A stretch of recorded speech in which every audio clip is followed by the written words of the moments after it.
Hey guys, Dave here. Welcome to the Centurions Review, the punk rock band of war game review institutions. This is Caesar, the Great Battles of Julius Caesar, the Civil Wars from 48 to 45 BC. Looks like it's got Dirhicium, Lesnica, can't even pronounce that, Pharsalus, Ruspina, Thapsus, and Munda, and it's designed by Mark Herman and Richard Berg.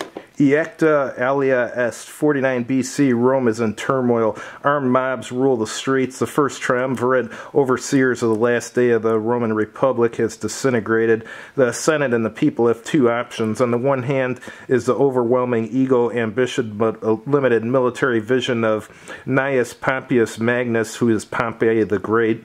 On the other hand is one of history's greatest and most schemingly ambitious political military figures, the conqueror of Gaul, Gaius Julius Caesar. In Italy, at the edge of the Rubicon River, word of the stalemate has reached Caesar and his 13th legion. He intones for posterity, Iacta alis est, the die is cast. Says complexity is higher medium and solitaire suitability is very high.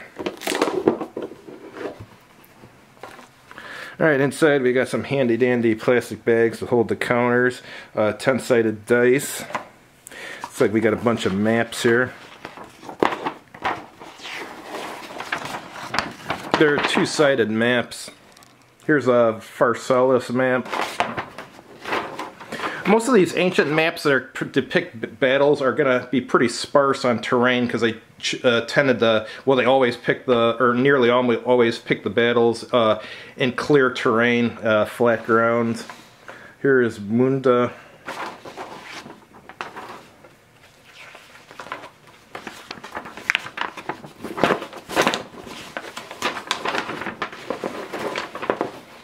Here's Thapsus. There's Scipio's camp. And Caesar's fort down here. And here's a Pharsalus map.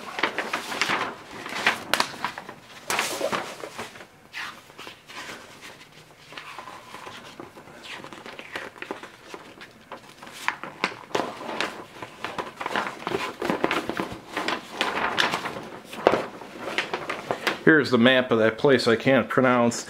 Dirhicium, Lesnica, or Lesnikia, I don't know. And here's the one of Munda. There's quite a few maps in here. Here's the counters. They're half-inch counters. Looks like they're two-sided. Here's a bunch more. Artwork's pretty decent on them, actually.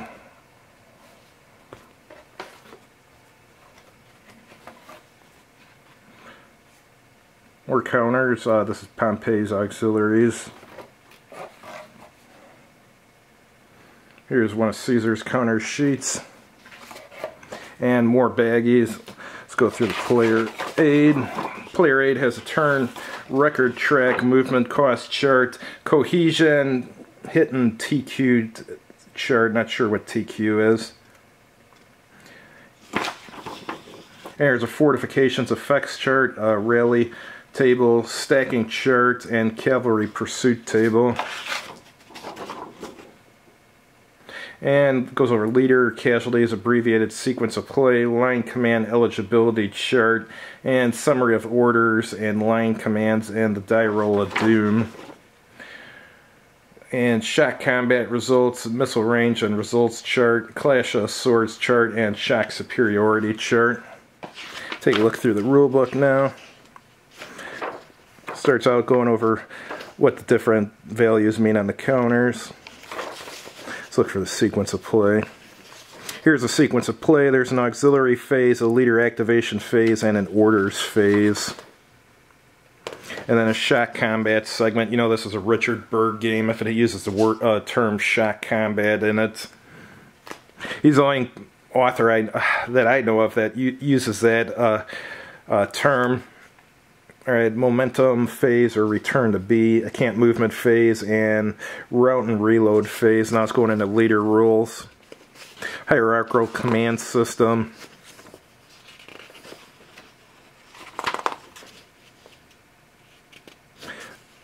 Leader activation and orders.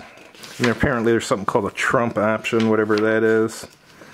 Movement and natural terrain. Here it goes over the stacking limits. Looks like you can do orderly withdrawals in here. And now it's going over facings and zones of control.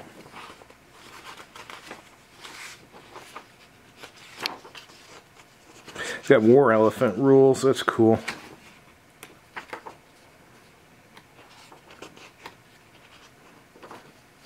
Alright, so it's about 31 pages of rules, so it's a hefty rule book. Here's a scenario book. Dyrrachium. Battle of Lesnikia, or whatever the hell you pronounce, however the hell you pronounce that. Battles of Pharsalus.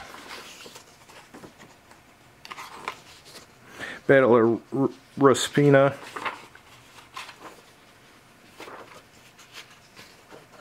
Battle of Thapsus.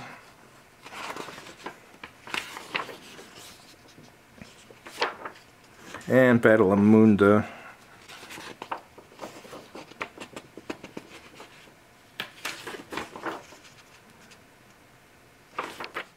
Thanks for watching. If you liked the video, please click like on it, and if you haven't done so already, please subscribe to this channel. And as you've probably heard, I'm selling used war games on my website, and I also have a buy list of stuff that I'm buying. Have a good evening.